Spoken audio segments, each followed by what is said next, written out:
ओडिशा के घने जंगलों में बसा दूरस्थ गांव चांदीपुर हमेशा से ही शांति और सादगी का प्रतीक रहा है। गांव वाले गहरे आध्यात्मिक थे, उनकी जिंदगी प्राचीन रिवाजों और परंपराओं में गहरी जुड़ी हुई थी, जो पीढ़ी दर पीढ़ी चली आ रही थी। लेकिन इस शांति के पीछे एक काला रहस्य छुपा था, जिसे गांव वाले सिर्फ फुसफुसाकर ही बताते थे। भयावह डरावनी कहानी। कहा जाता था कि जंगल के दिल में, जहां सूरज की रोशनी बमुश्किल ही पहुंचती थी, एक परित्यक्त हवेली थी। हवेली जो कभी गांव का गर्व हुआ करती थी, अजीब और भयावह घटनाओं की एक श्रृंखला के बाद खंडहर बन गई थी।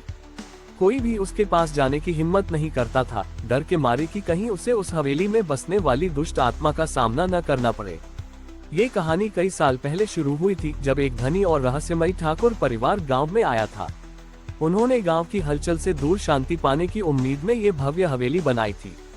ठाकुर परिवार अपने शानदार पार्टियों और भव्य जीवन शैली के लिए जाना जाता था, जो जल्दी ही गांव में चर्चा का विषय बन गई। लेकिन उनकी खुशी ज्यादा दिनों तक नहीं टिकी।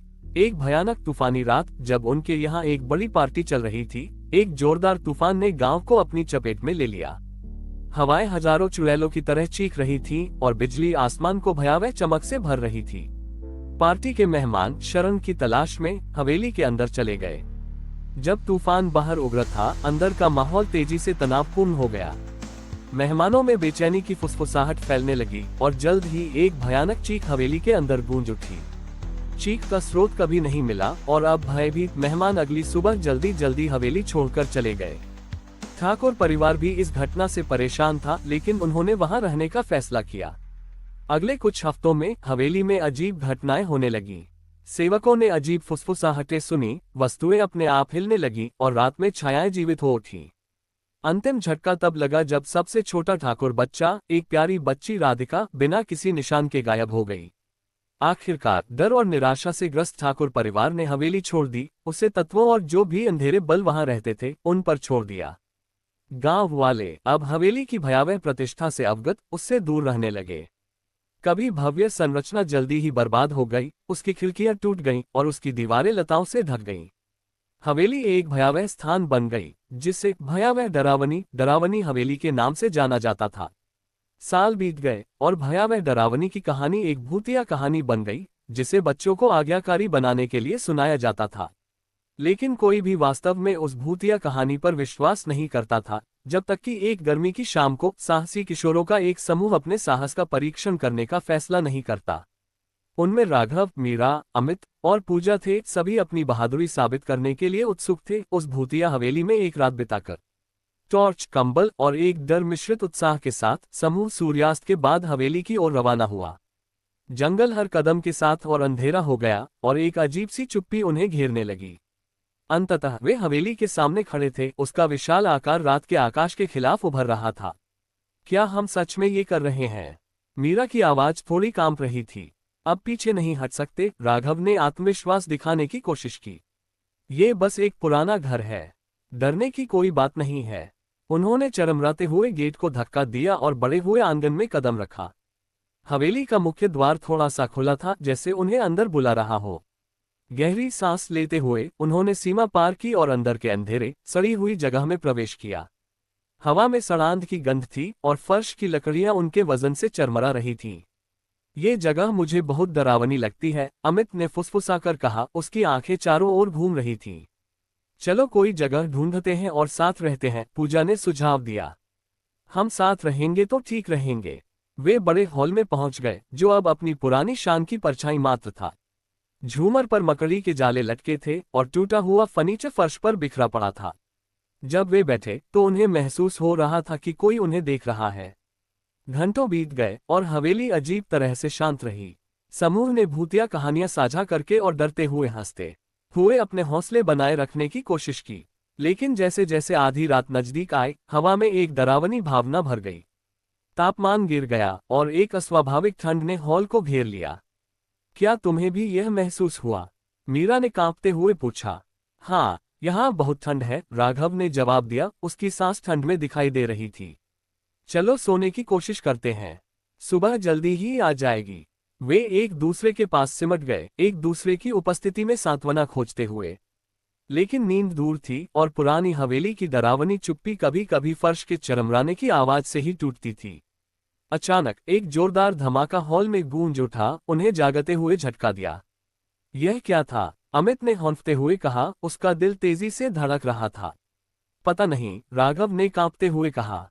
साथ रहो, चलो देखते हैं। वे सावधानीपूर्वक आवाज का पीछा करते हुए गए, उनकी टॉर्च की रोशनी दीवारों पर डरावनी छायाएं डाल रही थी।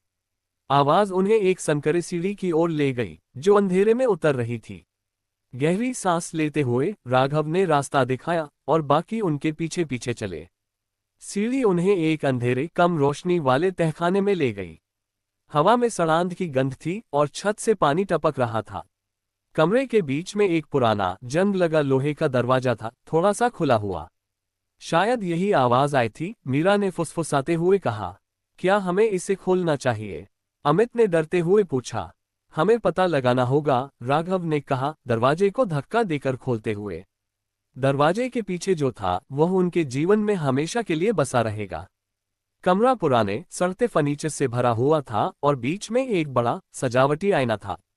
लेकिन आईने में उनकी खुद की छवि के बजाय उन्होंने एक युवा लड़की की भूतिया आकृति देखी, जिसकी आंखें खाली और चेहरा चुप्पी में चीखते हुए मुड़ा हुआ था। ये राधिका है, पूजा ने हौंफते हुए कहा, पुरानी ठाकुर परिवार की तस्वीरों से लड़की को पहचानते हुए।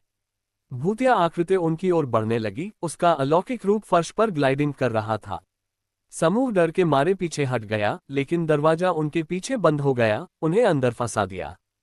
तापमान और भी गिर गया और हवा एक घुटन भरी अंधेरे से भर गई। कृपया हमें जाने दो, मीरा ने रोते हुए कहा। भूतिया आकृति रुकी, उसका चेहरा एक पल के लिए नरम पड़ा। उसने कमरे के कोने की ओर इशारा किया, जहां मलबे के नीचे एक छोटा धूल भरा बॉक्स छिपा हुआ था। कांपते हुए राघव ने बॉक्स की ओर बढ़कर उसे खोला, जिसमें एक पुरानी फटी हुई डायरी थी। जैसे ही राघव ने डायरी से पढ़ना शुरू किया, राधिका की दुखद कहानी सामने आई। तूफानी रात के दौरान एक भयानक दुर्घटना की शिकार हुई बच्ची तहखाने में फंसकर और भूलकर अपने घावों से हार गई थी। उसकी आत्मा आगे बढ़ने में असमर्थ थी। उनकी आंखों में आंसू भर आए जब उन्होंने सच्चाई को समझा। राधिका की आत्मा हवेली में फंसी हुई थी, उसकी पीड़ा और डर ने उस स्थान को एक भूतिया जेल में बदल दिया था। उसे शांति दिलाने के लिए उन्होंने आईने के चारों ओर इकट्ठा होकर प्रार्थना की, उसकी मुक्ति की भीख मांगते हुए। जैसे ही प्रार्थना के अंतिम शब्द कमरे में गूंजे, राधिका की भूतिया आकृति धुंधली होने लगी। कमरे में एक शांति का अनुभव हुआ और अंधकार की घुटन समाप्त हो गई। आईना टूट गया और जंग लगा दरवाजा खुल गया, जिससे वे बाहर निकल सके। वे हवेली से बाहर निकले, पहले किरणें पेड़ों के बीच से गुजर रही थीं। हवेली अब उसकी भूतिया उपस्थिति से मुक्त, लगभग शांतिपूर्ण लग रही थी। गांव वाले जो बाहर इकट्ठे हुए थे ने उत्सुकता से समूह की भयावह अनुभव को सुना। भयावह डरावनी की कहानी का अंत हो गया था और राधिका की आत्मा को आखिरकार शांति मिल गई थी। हवेली जो कभी डर का स्थान थी, अब पुनरुद्धार और आशा का प्रतीक बन गई। गांव वाले किशोरों की बहादुरी के लिए आभारी ने हवेली को बहाल करने का निर्णय लिया, उसकी इतिहास को संरक्षित करते हुए खोई हुई लड़की की स्मृति को सम्मानित किया। और इस प्रकार भयावह डरावनी की कहानी एक भयावह कथा के रूप में नहीं, बल्कि साहस, करुणा और मानव आत्मा की स्थायी शक्ति के प्रतीक के रूप में जीवित रही।